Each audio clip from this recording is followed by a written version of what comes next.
Good evening, ladies and gentlemen, and those joining us here in the chamber, but also those online via our stream. We'll start by calling the meeting to order and acknowledging the traditional owners of the land of which we are meeting, pay our respects to their elders past, present and emerging, and also to those from other communities who are here with us today, for they hold the memories, the tradition and the culture of all Aboriginal and Torres Strait Islander people. Item 3 is for apologies and requests for leave of absence. We do have a leave of absence granted for Councillor Lowe, effective of today, the 16th of May, through until Monday, the 6th of June inclusive. There's no others, councillors? No. Declarations under the Acts, regulations, codes and local laws at item 4? No. Thank you very much, Acting CEO. Any conflicts of interest, councillors? Not aware of any heading into the meeting? No. And nil delegates report. So we're on to our, minutes.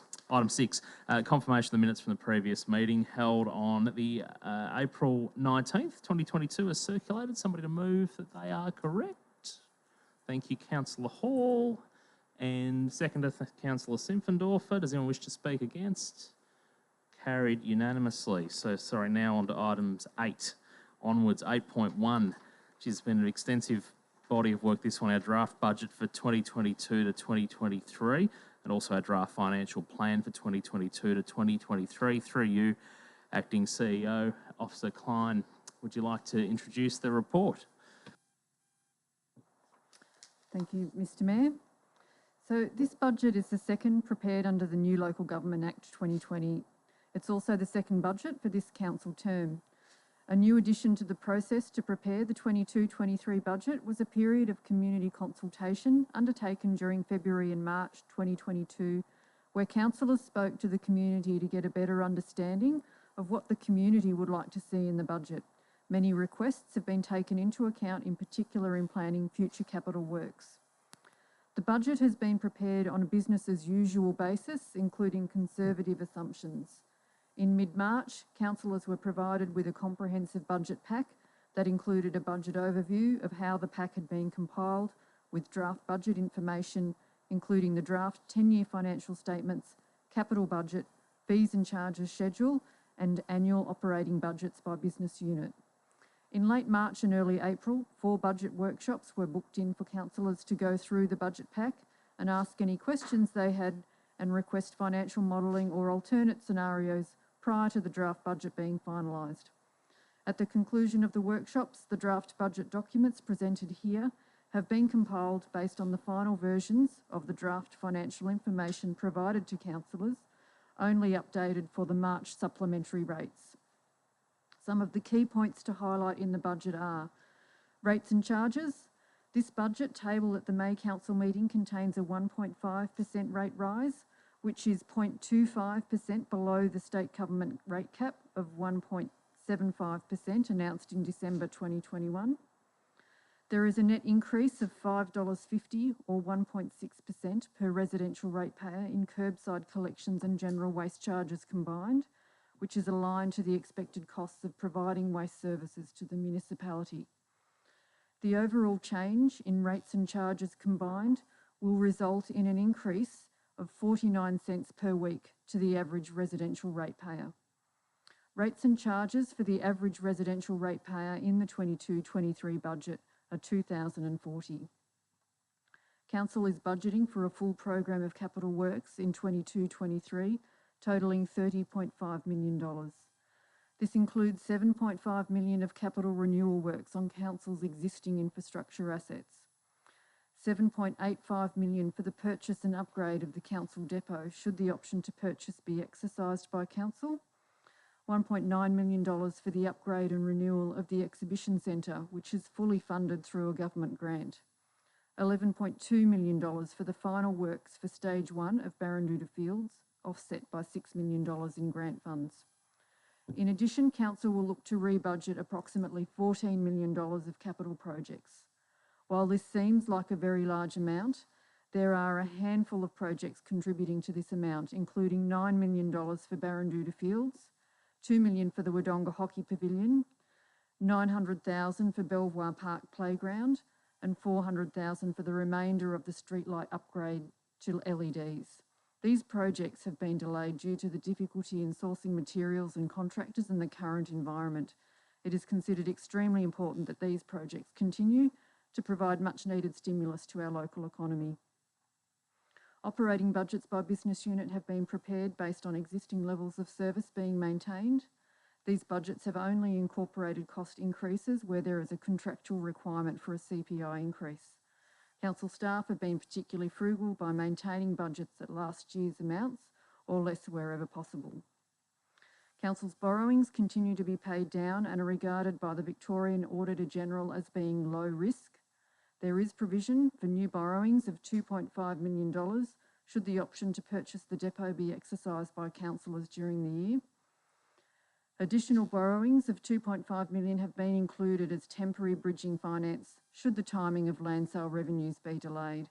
These borrowings will be subject of a resolution of council at a future council meeting, and if not required, the borrowings will not proceed. The Treasury Corporation of Victoria has assessed Wodonga Council's borrowing capacity to be $24 million. Therefore, this is well within the affordable range and will result in council remaining in the Victorian Auditor-General's low risk range. The timing of the purchase of the depot was originally included in the 21-22 budget. However, delays in negotiating suitable terms will result in any purchase taking place early in the 22-23 financial year. Therefore, a budget variation was processed in the March 22 quarterly finance report to remove the purchase from the 21-22 budget. With loan repayments equal to or less than the annual lease payments already in the budget, any borrowings would be paid off in approximately 10 years, creating an ongoing cash windfall for a future council from that point onwards. This is a sensible and fiscally responsible investment to consider. The draft financial plan for 22-23 to 31-32 is part of the integrated planning framework and provides a 10-year financially sustainable projection regarding how the actions of the council plan may be funded to achieve the community vision. The financial plan is fiscally responsible, showing annual operating surpluses with sufficient cash reserves maintained over the 10 years. It has been updated to include the March 22 forecast as the opening balances and to reflect the impact of the changed economic environment over the 10-year plan.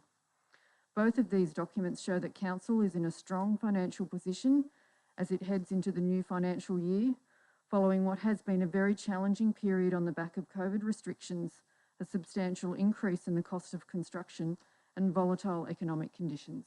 Thank you. Thanks very much, Officer Klein. Councillors, there is a recommendation there in 4 parts. Was somebody prepared to move a motion? Yes. Question from Councillor Coulty.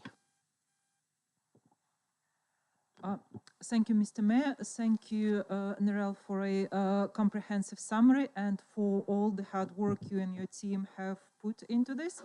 My question is regarding the topic that is related to the budget. However, we discussed and voted on it already at the previous meeting in April, and it is about rating differentials.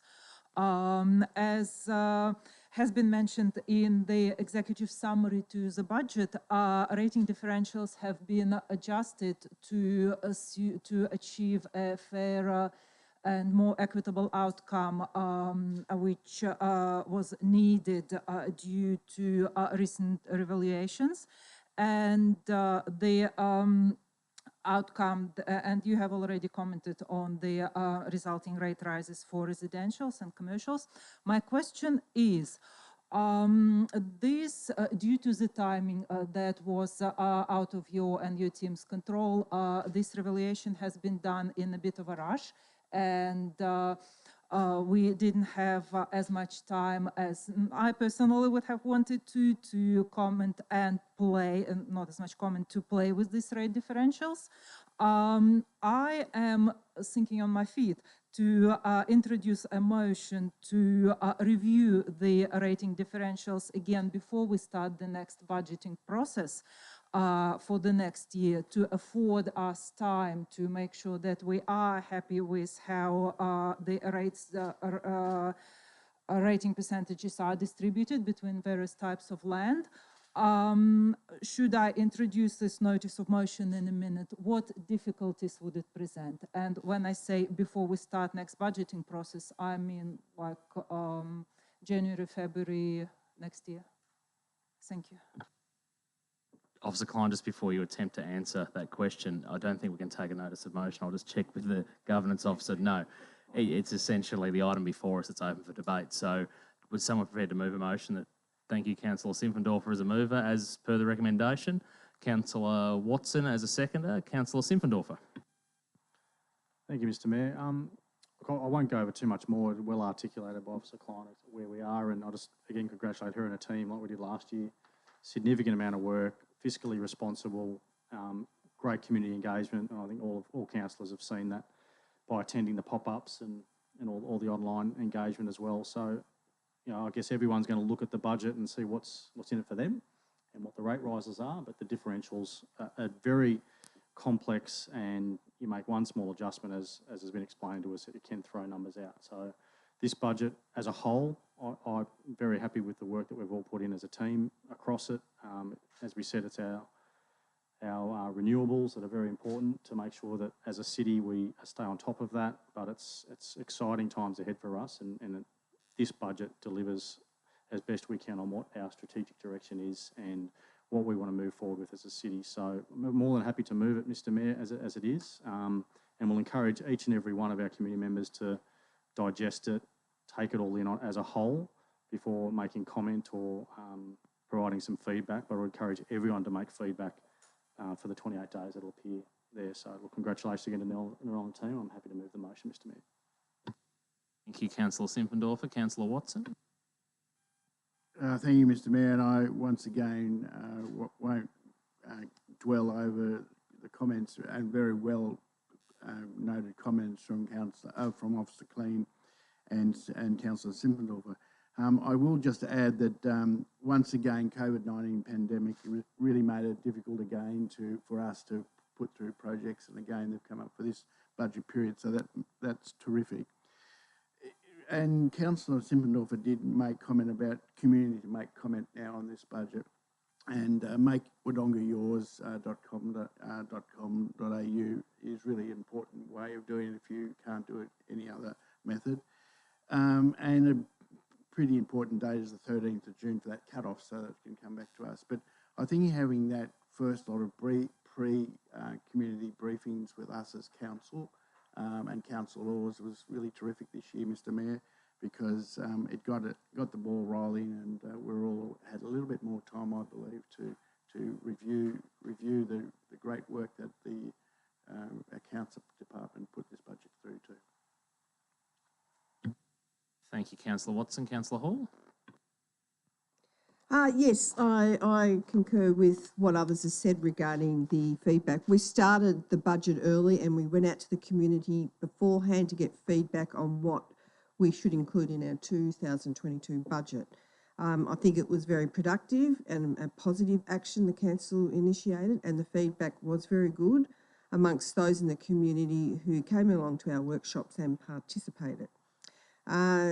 So all well done. I will thank our acting CEO, Deborah Mudger, for making the suggestion to council to go out with the consultations before we actually did our draft budget. It was very well received, as I said, and attended. Council staff, especially Executive Officer Narelle Klein, have worked so hard to put it together. There was a lot of mucking around with the differentials. Not only that we had to work on, we had to include what it would be, we had to address the issues of the yearly valuations that the State Valuer General did on our properties, and they were well above the average of prior years. So this is what instigated the fairer. We as council were mindful of those implications and what it would mean to our ratepayers if we didn't address this before we went out with our budget. So this will give us the fair distribution of rates across the city. There's a massive amount of work in planning that goes into our budget documents, so I want to give a big thank you to all the staff for their hard work. A 1.5% rate rise is a good outcome for our community. We've kept it under the state government rating cap of 1.75%. I think it's good an achievement by council. It's not an easy thing to do with the cost of living pressures and high delivery costs for council because of the high inflation we're dealing with. So I'm happy with what we're presenting tonight, and I endorse the budget going out for feedback and exhibition.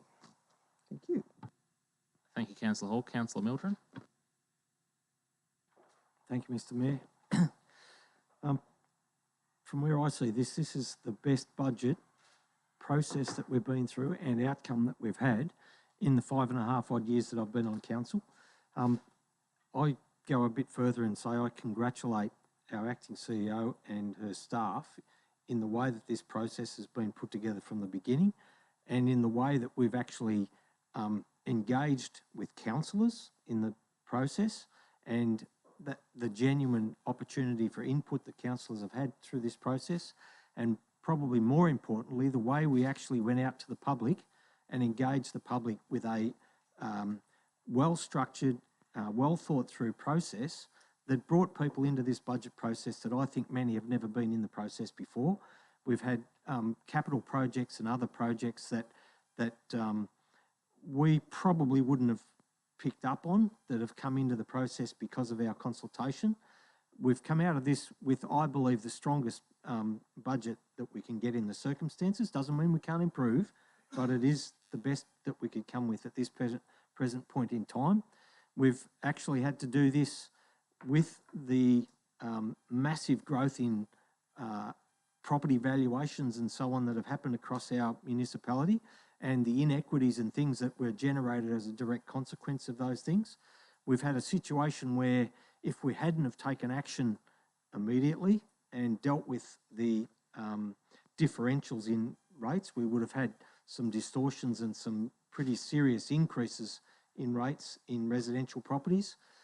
We've managed to level those out and get back to a point where the actual increase on average is relatively very low on a daily or weekly basis. So again, I'd say this is a good budget, and I commend putting it out to public comment. I look forward to seeing the comment that we get back from the community. Thank you, Mr. Mayor. Thank you, Councillor Mildren. Councillor Courty.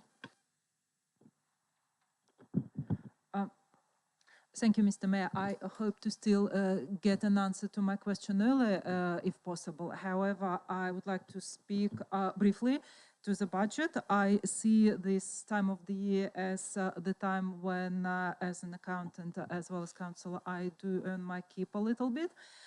So I will take this opportunity to express my opinion on the budget and the budget process, which overall is very good. And I have Officer Klein and her team and our wonderful community to thank for that, and also all the councillors who participated in community engagement and made their valuable input to the budget. As has been mentioned, we're working on 1.5% rate increase. I would like to see it lower. Honestly, it is a very good result that we have. However, I would like to see it lower, but achieved not through cutting essential services or capital works, but through increased efficiency. And it doesn't mean that I won't be endorsing the draft budget today. And also, I wouldn't like to end up with a big rate rise next year. So I'm guessing 1.5% is what we're probably going to work with. As I mentioned, rate differentials are my particular point of interest. And I would like to thank again Narelle and her team for initiating very quickly the amendment that resulted in much better and fairer outcome for landowners.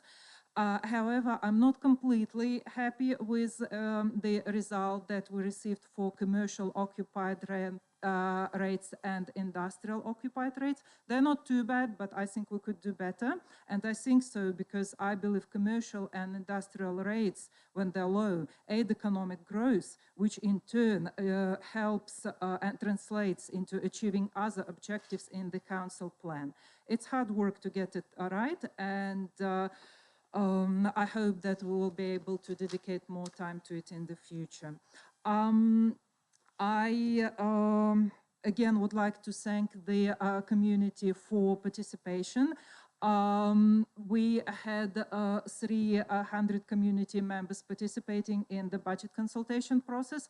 I have been told that it is a very good result. However, if we look at page 25 of the council plan, as per 2019, we had about 42,000 residents in Wodonga. 300 people responded to our budget process. I think we have an opportunity here, all of us, councillors and community. Okay, thank you. Thank you, Councillor Quilty. Councillor Simpfendorf, just before I go to you in closing, I just want to state this is, I've got a copy of it right here. For those that do want to wade their way through it, that is a pretty damn well prepared budget, and I think we've heard that reflected this evening in debate. Yeah, the accolades really are to Deb, you and your team, because you're the ones that came to us proactively and said, how about we do it the other way around? Let's go out and ask the community what they want involved. And I think, as Councillor Mildren correctly reflected, there were some submissions early in that piece that gave us good guidance on where we could improve or prioritise and things like that. So, you know, the ability to pivot in a time that is certainly a challenging one, and I know we sort of face, along with every other council in Australia, not just Victoria, trying to find ourselves, you know, these projects that you might cost 3 or 4 years before you get to delivery. What do you do when you get to that? Wodonga as a city, once again, has been in a pretty gifted position in terms of assets and different ways of doing business, of which we can find our way out of a predicament. I know smaller and particularly rural shires don't necessarily have that same level of comfort as they enter this budget period. So we wish all our sort of colleagues in other council areas all the best, and hopefully they've been able to manage a great outcome just as we have, and we look forward to hopefully receiving next to no feedback from the community because they've been there from the start, rather than trying to come and give us the feedback later. Councillor Simpfendorfer, thank you. Nothing further to add, Mr Mayor. I think I'm happy to put the motion. Thank you. Councillors, I therefore put the motion on that one. All those in favour?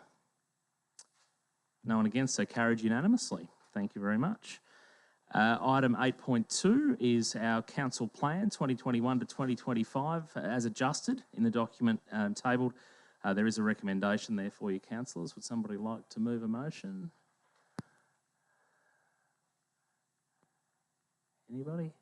Councillor Watson, happy to move? Or which beat, one of you beat me to it, so. Okay, Councillor Simpfendorfer has moved. Councillor Watson, I'm assuming you're happy to second. Thank you, Councillor Simpfendorfer. As per the recommendation, Mr Mayor, there's the council plan has been adjusted in some regards, but it's that strategic piece of work that goes together to ensure that we achieve all the outcomes and measures of success that are along the way. So it does align with many other plans, and it's great to see this one go out again for community engagement. And like the budget, we encourage everyone to get on board and have their say. So again, congratulations to the officers putting this together. Councillor Watson. I reserve my right. Thanks, Mr Mayor. Thank you. Councillors? No? Reserved your right, Councillor Watson. Thanks, Mr Mayor. Look, once again, you know, just refreshing the document and bringing it up to what we're doing in our city and in our program with the report. So put it back to the mover. Thank you, Councillor Watson. Nothing further from Councillor Simpfendorfer. I therefore put the motion. All those in favour? No one's going to be against, so it's carried unanimously. Item 8.3, or actually the next couple of items are in relation to our Municipal Association of Victoria councillors. The first one being 8.3, MAV State Council Submission Report. It's there in front of you with a recommendation, councillors. Anyone prepared to move a motion?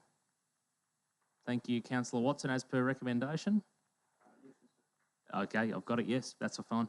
Seconder, as per recommendation, Councillor Hall. Thank you, Councillor Watson.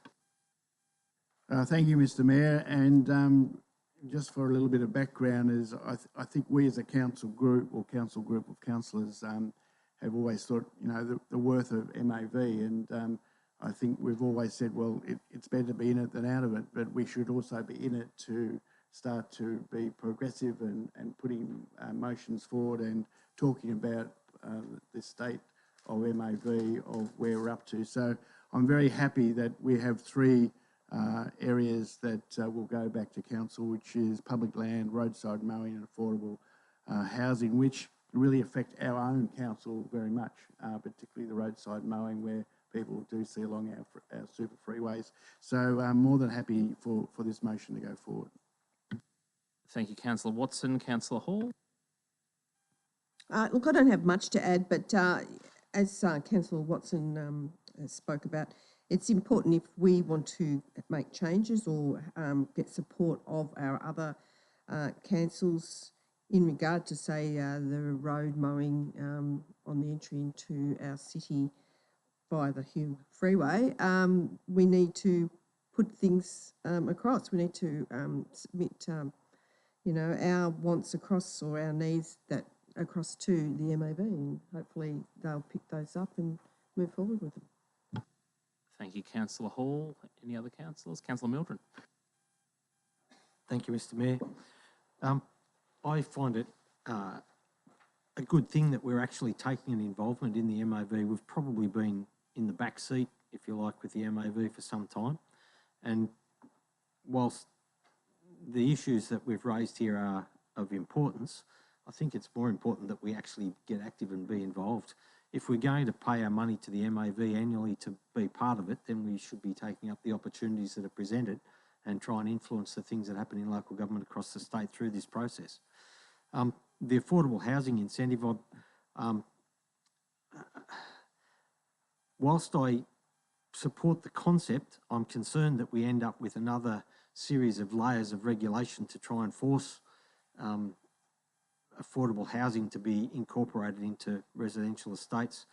I'm hopeful that that's not what results from this proposed motion to the MAV, but I hopefully that it's more developments of the nature that have happened with, say, the Elmwood estate, where we've had good quality design, incorporated social housing and affordable housing into the good quality design, and we have a good mixed outcome. I'd rather see that than just more layers of regulation imposed into the system. Thank you, Mr Mayor. Thank you, Councillor Mildren. No, back to you, Councillor Watson, in closing. Nothing further, Mr Mayor, thank you. Thank you. I'll therefore put the motion. All those in favour?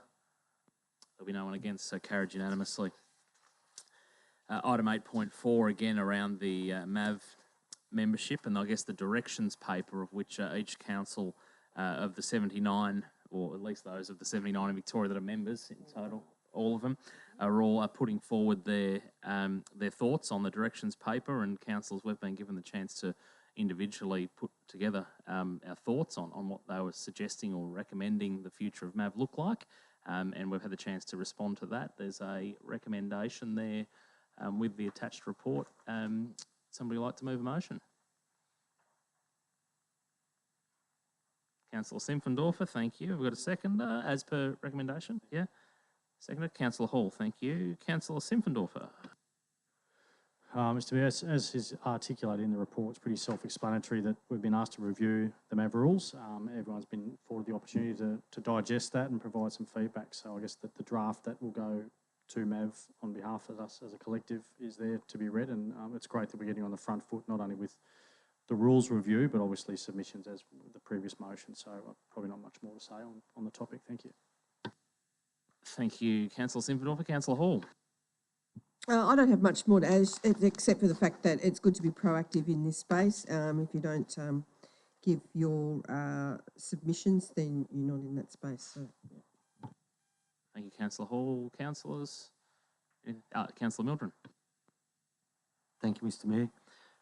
The only one thing that I have a little bit of, we'll call it concern, won't force me to vote against it, but the fact that we have a thing in here that suggests we go back to say 7 members of the actual MAV board might potentially result in an imbalance in representation across the state, and we might find a much greater influence, even though the influence right now is quite great from metropolitan areas. This, to go back to a number of that size, might see an even greater influence. So that one, I'm, well, at best ambivalent about, but I still support the fact that we put the submission as is. Thank you, Mr. Mayor. Thank you, Councillor Mildren. In closing, Councillor Simpfendorfer, nothing further. I'll therefore put the motion. All those in favour? There'll be no one against, so therefore carried unanimously. 8.5, councillors, is our Goulburn Murray Climate Alliance, of which, with the resignation of Councillor Bennett, left us with a vacancy on that particular role. And I do note that Councillor Watson, in our briefing, had been prepared to fill that position through until November, when all the committees are distributed once again amongst our councillors. I've got some words, a very simple one to follow. It's up to you if there's a mover or seconder on this, but I thought I'd test the floor with this first because we've got to be able to make a decision on what we do with that. And I've had that there, that Councillor John Watson be appointed as the councillor representative on the Goulburn Murray Climate Alliance. It's pretty straightforward. Is anyone prepared to move that? Thank you, Councillor Quilty. Is that you're moving that one? Yeah? And a seconder? I'll get a... Sorry, I would like to move a motion. So you're moving that motion? Move that motion plus one more point I would like. Another point. Okay, yep. So you want to use those words plus something else. What's your second point? Thank you. Thank you, Mr. Mayor. So point number one, as per your recommendation. Point number two, a cost-benefit analysis of City of Wodonga membership in the Goulburn Murray Climate Alliance be provided to Council prior to the annual review of the Council's committee memberships in November 2022.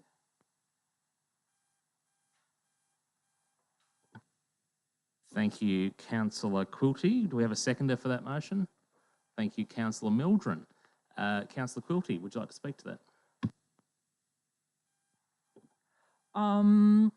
I don't really have terribly much to say on this, and my motion is not to express in any way my doubt of whether we should or shouldn't be in the Goulburn Murray Climate Alliance. However, I think it will be a good practice and the due diligence on our part at this point in time to have a look at how much we're getting out of this membership versus how much it costs us.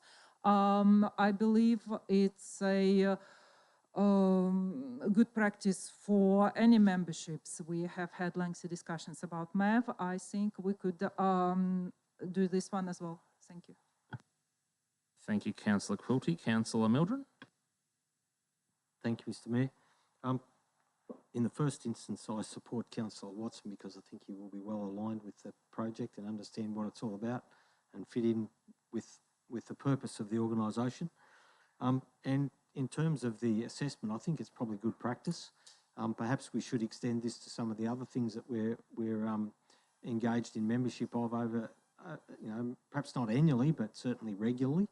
And I think to review these sort of things is a sensible thing to do. It doesn't necessarily mean we change anything, but it exposes us to more knowledge and understanding as to why we're where we are and what the benefits are and what the costs are that we get out the other end. Thank you, Mr. Mayor. Thank you, Councillor Mildren. I've got a question before the debate goes any further, just around the MOU length with that particular membership. And I know it's without notice, I'm sorry, acting CEO, but I'm frantically scanning the report to see if I've read that somewhere before, but I don't think I have. Thank you, Mr. Mayor. I am almost 100% sure that it's annual, so that, but it's a financial year. So, but whether or not in the MOU it actually calls for a notice period, I'm not sure, but I'll follow that up and I'll send that information out to councillors.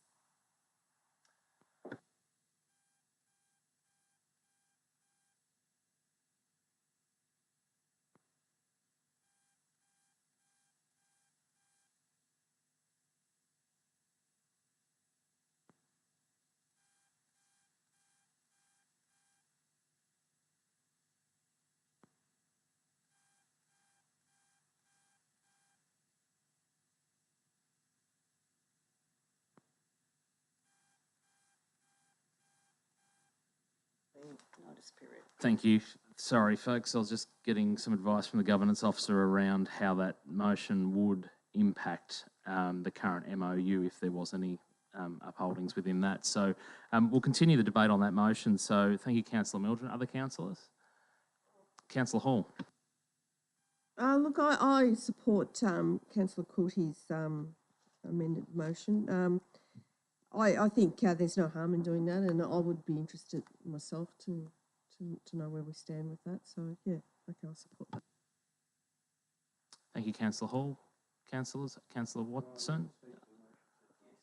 Yeah. Thank you, Mr. Mayor and councillors.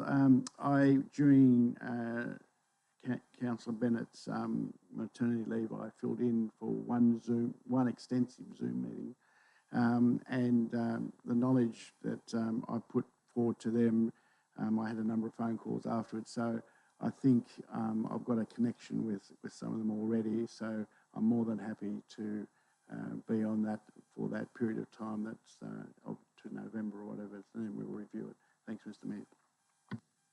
Thank you, Councillor Watson. Councillor Simpfendorfer, if not, no. Oh, you do want to speak? Okay, go on.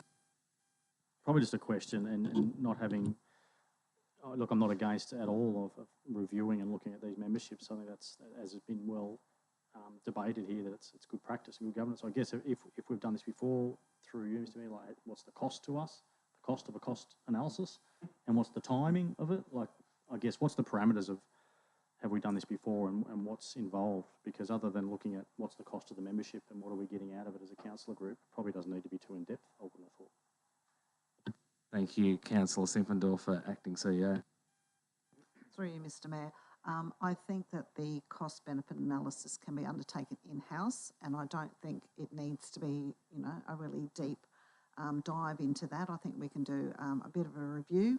I think we will have on hand what the benefit has been, what the cost is. So similar to what we did with the MAV paper and also the Regional Cities Victoria paper during the budget process, we can do the same. That's quite doable and in the time frame as well. Thanks, Acting CEO, and you're right, it wasn't War or Peace. I think you prepared the sort of background information on each of those memberships when we were having those deliberations and considerations as well.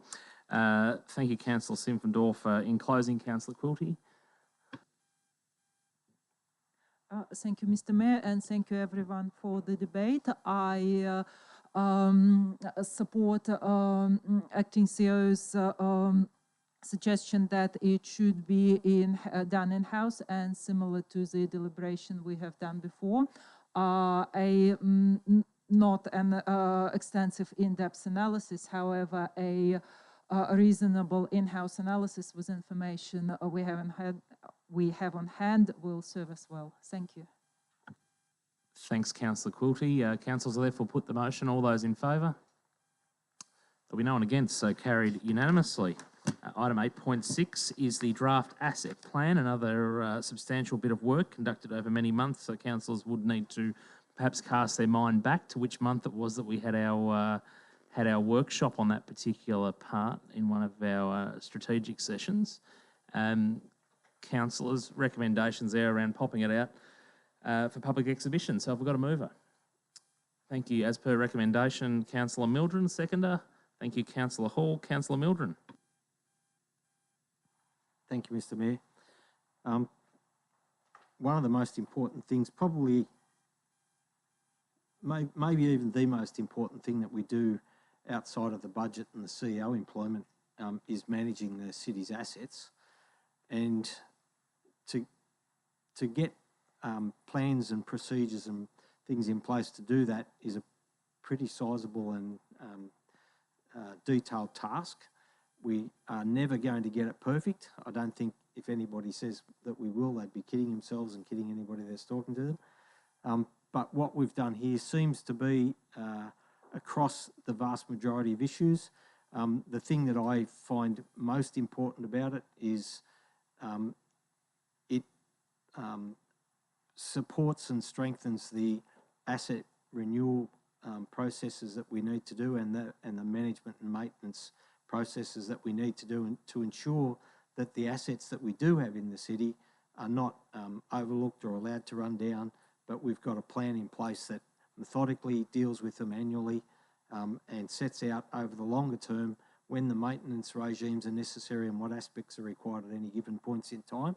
And in essence, this plan is the integral component of all that process.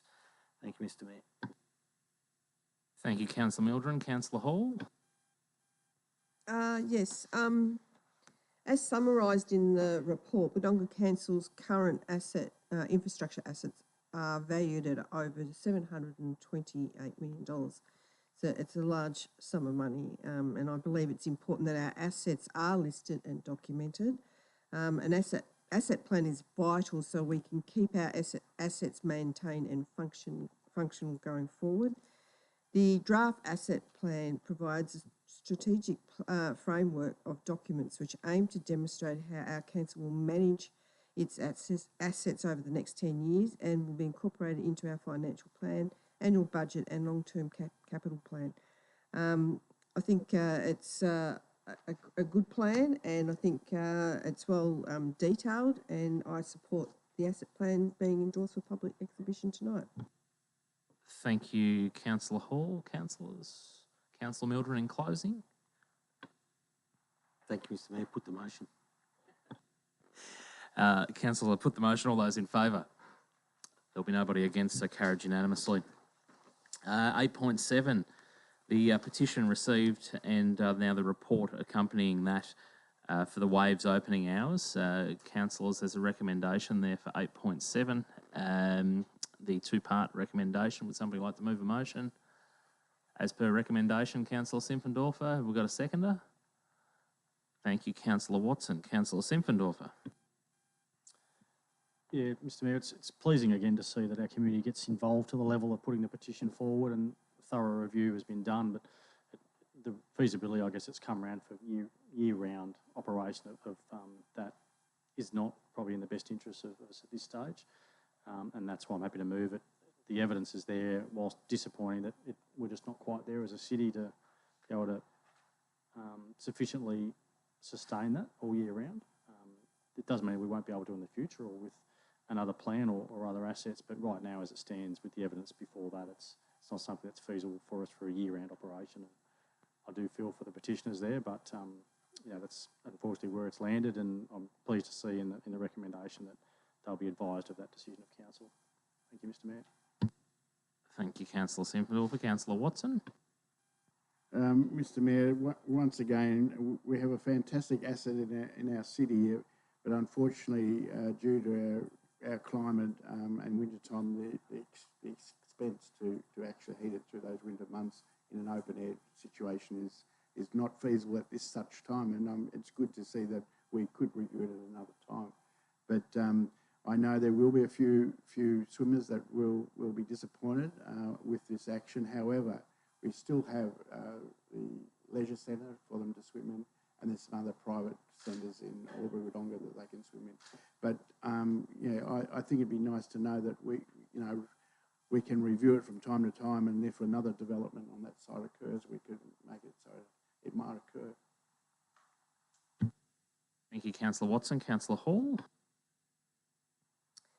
Yes, as summarised in the report, the Wodonga Council's current I'm reading the wrong one. At this stage, I cannot support the request of the tabled petition to extend the opening hours of the Wodonga Waves pool over the winter months. The costs to extend the opening hours, as requested, are estimated to add an additional $260,879 per annum to do so. This works out to be approximately, as in the report, $2,329 per day. Estimated recovery costs by pool users would be less than 15% of the extra operating costs, and it's just not viable at this stage. Albury Council moved a motion in their March meeting this year to investigate and provide a report to Council on the feasibility of a year-round operation at their swim centre commencing 2023, including negotiating an in-principle contract arrangement with Align Leisure, the management of the pool. and who manage our pools as well. And I believe we need to see what this looks like. This report may provide the outcomes that the petitioners are looking for. So it just seems a bit too preemptive to make a decision and open our pool before everything is, assessed and looked at going forward, because that they may be able to meet the needs of the swimmers at the Albury pool. Thanks, Councillor Hall. Councillor Mildren. Thank you, Mr. Mayor. This is the age-old dilemma of whether you subsidise these sorts of activities. And as Councillor Hall has said, the subsidy in this case would be somewhere in the order of $260,000. We've got average daily visitation numbers at Waves sort of at the end of the season that are shown at approximately 44 visits per day.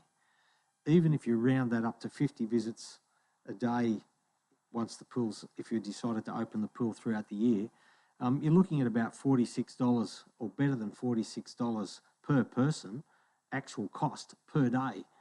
Now, I'm pretty confident that the people that would like to use the pool wouldn't be in a position to pay that on a daily basis to use the pool. And I'm reasonably confident that the ratepayers of the community wouldn't be too happy subsidising to that level of subsidy. I know there's other times where subsidies with smaller amounts and things are acceptable, and we can do that, and we can continue to review this, and if the numbers massively increased and it became a less of a subsidy or considerably less of a subsidy, then we may give this some thought. But as it stands at the moment, it's way too big a gap between the user numbers and the revenue that would generate and the cost to actually open and operate the facility. So for that reason, I can't support the opening of the pool. Thank you, Mr. Mayor. Thank you, Councillor Mildren. Councillors, in closing, Councillor Simpfendorfer, no. I therefore put the motion. All those in favour? No one will be able to be voting against, so carried unanimously. 8.8, seeking appointment as Committee of Management of Crown Land South Street councillors. And there is a recommendation there. And I know there were some questions leading up to today that have been answered and circulated to all councillors. Would somebody like to move a motion? As per recommendation, Councillor Watson. Have I got a seconder? Councillor Simpfendorfer. Councillor Watson. Oh, thanks, Mr. Mayor. And this has probably been an issue going on for a long time with the actual area and the band hall, which we now know will be having a new home. So with the recommendation before us, I think it's a good way to bring the construction of that last bit of road forward, and it'll take a little bit of time, but more than happy for the acting Chief Executive Officer to start the commencement of negotiations. Thank you, Councillor Watson. Councillor Simpfendorfer. Reserve your right, councillors. Councillor Mildren. Thank you, Mr. Mayor. This is a complex thing. And in the resolution that's, in the motion that's before us, it says nothing is to happen, essentially I'm paraphrasing it, nothing's to happen until after the building on the site vis-a-vis the band becomes vacant, yet we're going through the process in a hurry, so to speak, to go through the Committee of Management process rather than to go directly to creating a road reserve, because we want to hurry up and put a sewer in to serve the bike end of journey facilities, which is perfectly admirable, but there's a bit of a conflict there because what happens if it takes or considerable amount of time, or if the band doesn't get to relocate? And I'm led to believe that it's not a done deal for the band to be relocated at this point. That's still out there in the ether to be solved and sorted. So if something were to happen that it doesn't get done, then we're not getting what the stated outcome of this is all about in the first instance. So I find a bit of a dilemma there because I see the benefit in doing the end of cycle facility And I see the benefit and the need to put the sewer line through, but I don't see how this is actually solving those problems. The other thing about it is when you look at the Crown plan, the Lassie plan, which is the Crown titles plans for Victoria, it shows what looks like a road reserve annotated as Crown land, which it would be relatively easy, in my observation, to convert that to a road, to formally convert it to a government road without us having to buy the land.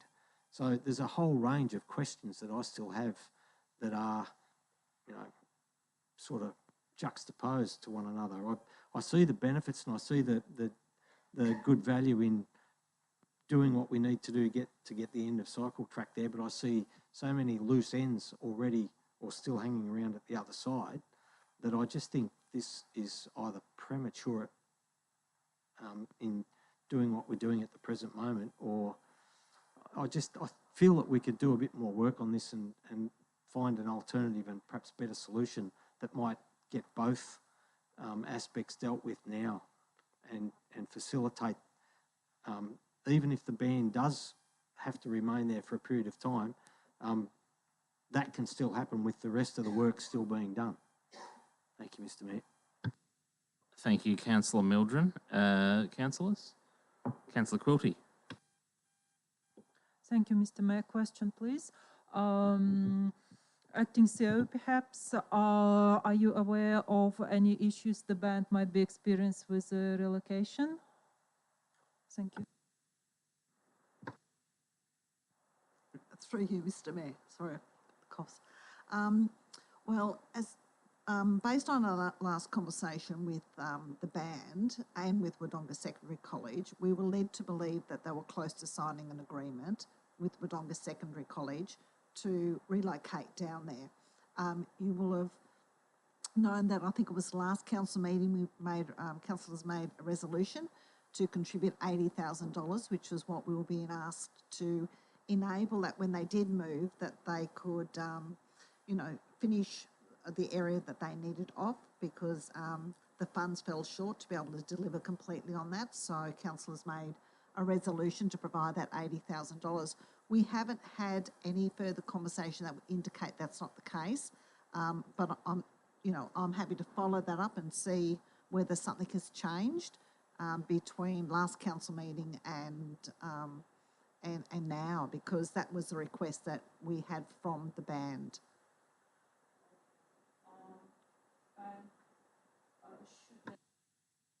Okay, thank you.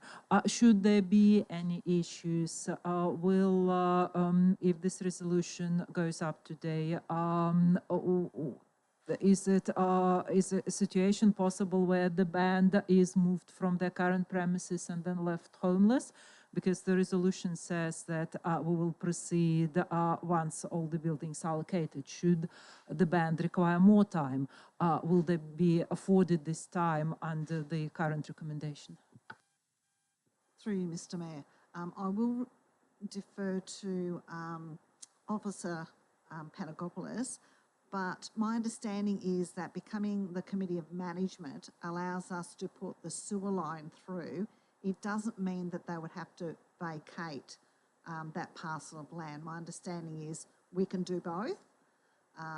But look, I do hear what Councillor Mildren says, and it is extremely, it gets quite tricky.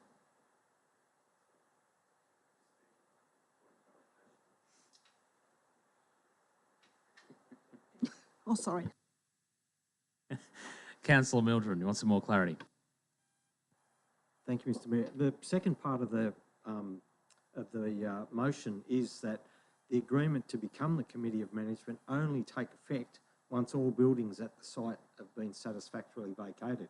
So in that context, you can't be doing both. That's what I was trying to get at before.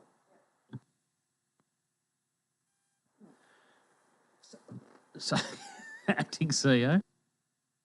So that would mean if the second part of the recommendation was passed by council, then it would have to be vacated before we could go ahead and do any work on there, become the committee of management.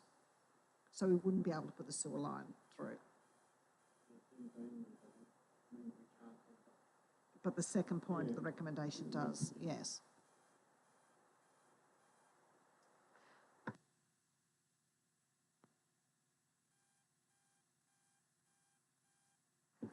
Just to your point, Councillor Mildren, we did have very late notice from DELP, and they were saying that in order for us to turn that into a road reserve and to be able to put South Street through, we would have to pay for that land.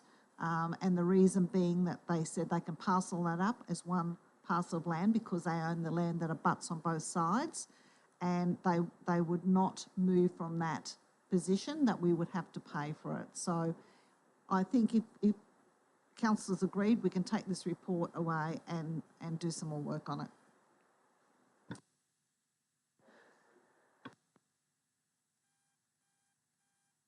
I'm going to put this motion to give councillors the option to vote it down if they wish, and then we'll look for another motion for the steps forward. But just before I do that, did Councillor Simpendorfer, did you want to know? Councillor Hall. Look, yeah, just taking in what Councillor Mildren has said, I'm just a little concerned that the brass band, if the move doesn't go ahead with their relocation, I just believe we probably need some guarantees that the brass band will not be disadvantaged by this decision, because, you know, they're an icon to the community and we don't want to see them left without a home. So, you know, and I'm always a believer that a sale is, a believer of a sale isn't guaranteed to the contract. It's gone unconditional. So I think maybe we, you know, either do what you suggest, because until they've moved and everything's, you know, gone through, I think we're probably jumping the gun a little bit. Before I come to you, Councillor Watson, I'm going to give you an option, because you were the mover, and I'm going to give Councillor Simpendorfer as the seconder the option. I'm sensing a level of discomfort with our option forward here, but my acting CEO here beside me feels comfortable to bring this back at a later date. We can withdraw the motion before us, but that would have to be with the agreement of both the mover and the seconder. Are you happy to withdraw the motion, Councillor Watson? Mr. Mayor, that was the reason I was putting my hand up is that for that reason, but also if Councillor Mildren knew something because of his involvement with Wodonga Secondary College that something might be in the wind that we can't move or they can't relocate there. But yeah, more than happy to take it off the books. Seconder? Happy to withdraw the motion? All right, motion I'm happy to say is withdrawn, and that will be dealt with at a later date. Acting CEO, you'll bring it back onto the agenda. Did you want to explain some more with that? We will try and move very quickly on that, Mr. Mayor, because there is funding that's attached to the bike hub, and we do run the risk of losing that because we've already had an extension with that. So we will move rather quickly to do the work and bring that back. Thank you. So just so I'm clear in terms of timelines, you can bring it back to another meeting, or we'd call a special meeting if we had to not lose the funding? We'll try and bring it up about June, July. Thank you. Councillor Mildren. Thank you, Mr. Mayor. Just in response to Councillor Watson's comment about knowledge, I have had a comment made to me by a band member. I don't know anything of substance or material from the school as to anything different, but I have had a comment made to me by a band member. Thank you, Mr. Mayor. Thank you, Councillor Mildren. If we could keep to facts rather than speculation in the council chamber, that'd be fantastic.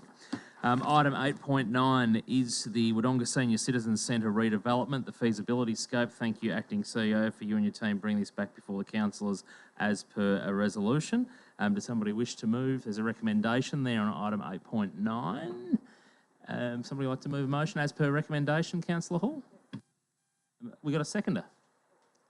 Thank you, Councillor Simpendorfer. Councillor Hall. Yes, look, okay, this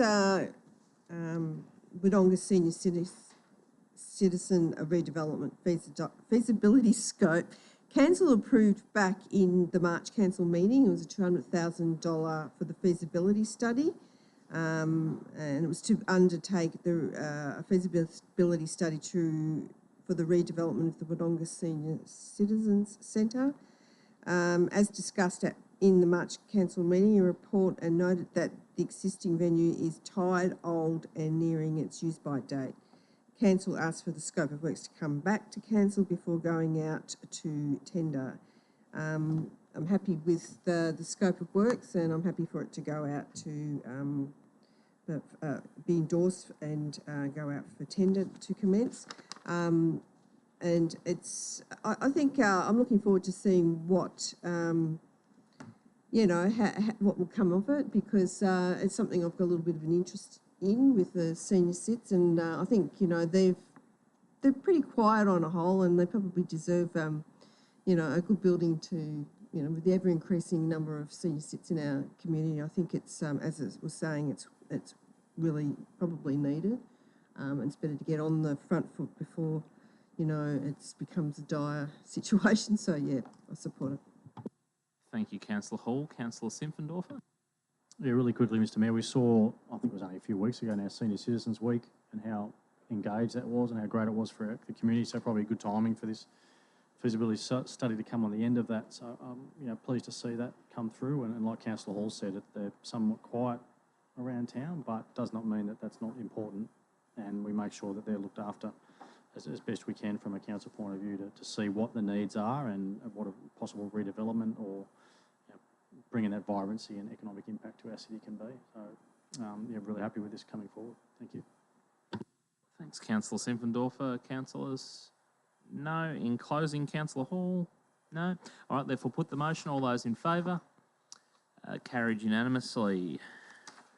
Into item 9.1, the Junction Place Development, councillors. The report there, just for community information. It's worth having a look if you haven't read the agenda yet, but essentially it's a report for that gives you a progress on where the council have been up to with Development Victoria as the owner of that particular parcel of land, and obviously that a little bit of history there. I say a little bit, but it's years.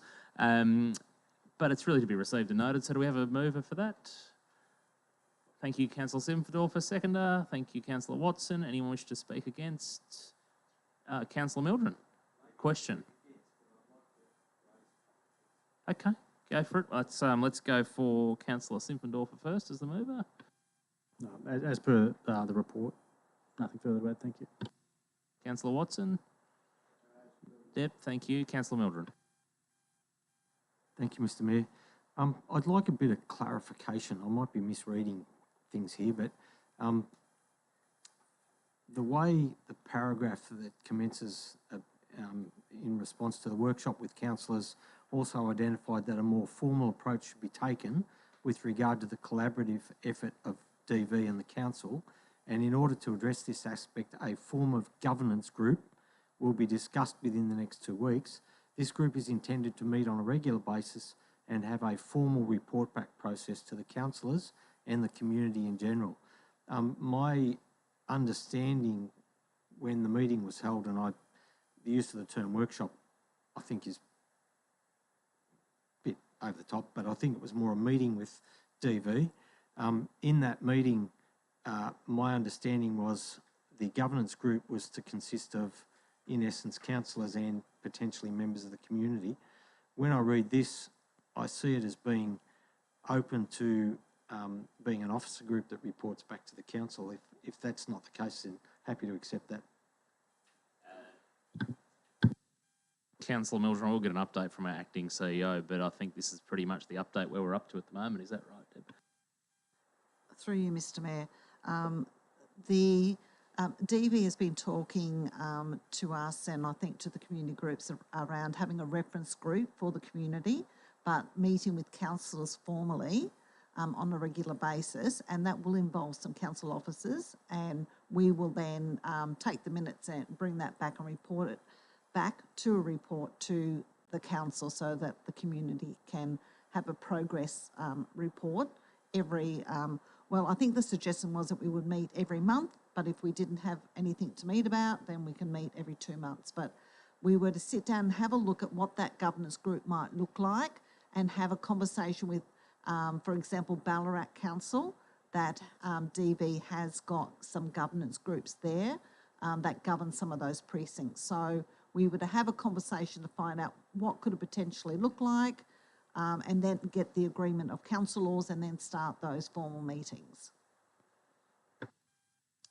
Thank you. Hopefully that answered the question, Councillor Meldrum. Okay, that's all right. You have the choice to raise a hand shortly. Does anyone else wish to speak? Councillor Hall. Yeah, look, I was on leave when this, and I was really disappointed because I really wanted to be involved in that meeting. But so I'm sort of coming from, you know, probably a little bit uninformed to a degree other than the report. But it would, so what, so the councillors would be involved in this workshop? Is that what this is? Because I sort of didn't read exactly like that. I thought I read it like that.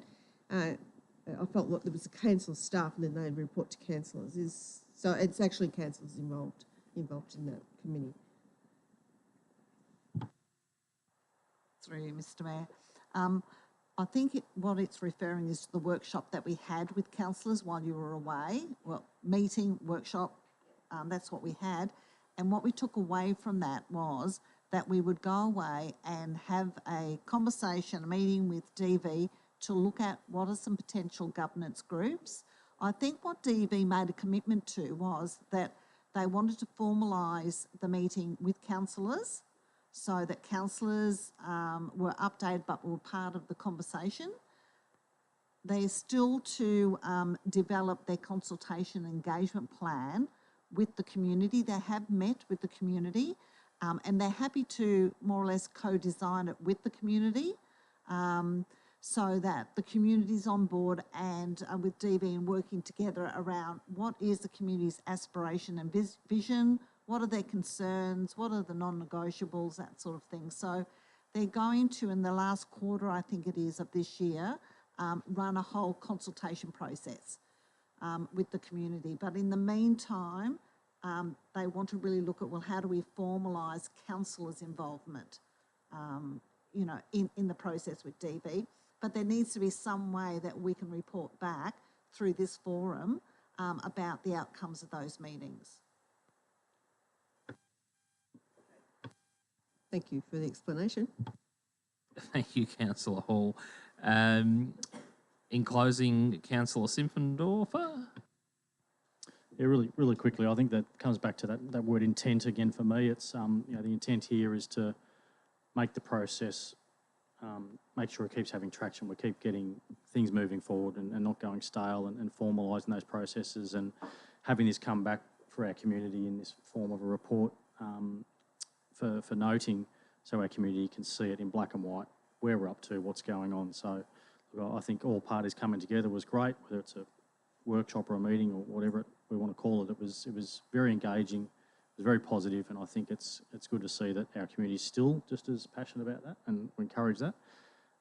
But I think moving forward, this process will allow us to be heavily involved. What does a governance group look like? Time will tell, but it holds both Development Victoria accountable and our community engaged with that process so that they're well aware. Thanks, Mr. Mayor. Thank you. Councillors, I therefore put the motion. All those in favour? All those against? Carried 5-1. Item 10 is all our reports for information. Councillors, please pull me up if I get to one that you would like to specifically speak to or highlight something in. Our finance report at 10.1, our planning report at 10.2, building report for 10.3, competitive services report 10.4, our lobbying advocacy meetings and events, which is a new addition at 10.5. It sort of gives the community an outline on some of the meetings that are being held by Mayor, Deputy Mayor, Acting CEO and also councillors, which is a work in progress, I'd like to say. I'm hoping that most councils will be able to contribute what sort of conversations they've had in the community during the month within that particular report. 10.6, the affirmation of office for Councillor Danny Lowe. So that has been conducted. Our record of councillor meetings at 10.7. 10.8 is our decisions register. Thank you. 11 no notices of motion. 12 no petitions. The council seal No requirement there. General business, councillors. Councillor Mildren. Oh, sorry. Still. Thank you, Mr. Mayor. I have two things that I'd like to raise as general business. The first is,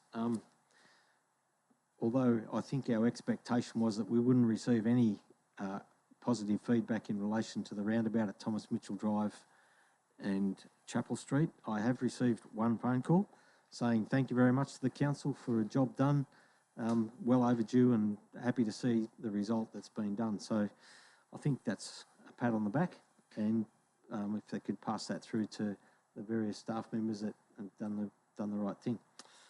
And the second thing is, I've had a contact from the people representing the Croquet Club. They're increasingly concerned at the safety of some of their less able members having to park their car in either Melrose Drive and or Lawrence Street on the wrong side of the road because there's no available car parking spaces or not enough available spaces for people that might be disabled or less than able. And they're concerned that people are crossing the busy street and they're not able-bodied people, so it's a bit of a challenge to cross the street. And I guess their question is, can we identify some parking spaces, even if they're made as short-term parking spaces, that are set aside for the Croquet Club disabled members, so that they can drop off and drive away and let the people be dropped off, and then the cars can move elsewhere. If we could have a look at trying to achieve something like that, that's the request that I've had. So, thank you, Mr. Mayor. Thank you, Councillor Mildred. I'm sure the acting CEO has made a note of that. Councillors, Councillor Simpfendorfer. Yeah, quickly, Mr. Mayor, just through the event on the weekend, congratulations to the event staff. It was made known to me, and I think my surveillance skills are still up to scratch, and I saw every councillor at the Border Better Health rally on the weekend, so congratulations to us on our role we play there. But the feedback that I have to the CEO was that both the rally organisers and members of the general public did thank council for how promptly and how efficiently they assisted in providing Gateway Island to that rally. So that's to be congratulated. And as we heard down there, you know, some more role for everyone to play in that. And I think as one gentleman described it, it was constipated at one point, the health system, and I'll steal the words of someone else and said, you know, hopefully we all play our part to be the Metamucil and get it going forward. So congratulations to the staff on that. And that was the feedback from the community at the event. Really, really tough to try and bring something like that so big to the Causeway in such a short space of time. So well done. Good on you, Councillor Simpfendorfer. I don't know where you got those words from. So I think that might be it for general business. Urgent business, there's none. Question time, nothing this month? Okay. No confidential business either. So that leaves us with nothing to do but close the meeting at 7:15 by that clock. So thank you very much for those who tuned in.